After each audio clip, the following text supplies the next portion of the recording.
Samsung is going to introduce its new Samsung Galaxy A14 in Pakistan. It has built with One UI 4.1 based on Android 12 OS. This phone will be launched on December 2022. Galaxy A14 will be available in various colors. It is a dual SIM phone which supports 2G, 3G and 4G network bands. It has a powerful chipset of MediaTek with octa-core processor. It also has dual standby mode. Samsung Galaxy A14 price in Pakistan is Rs. 32,999.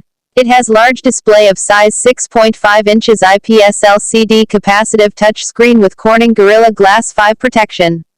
Samsung Galaxy A14 has built-in memory of 128 GB with 4 GB RAM. It supports micro SD card up to 1 TB. The back camera of phone has quad camera setup of 50 MP plus 8 MP plus 2 MP plus 2 MP with LED flash.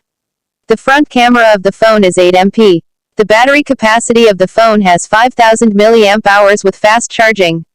You can check Samsung Mobile's price in Pakistan.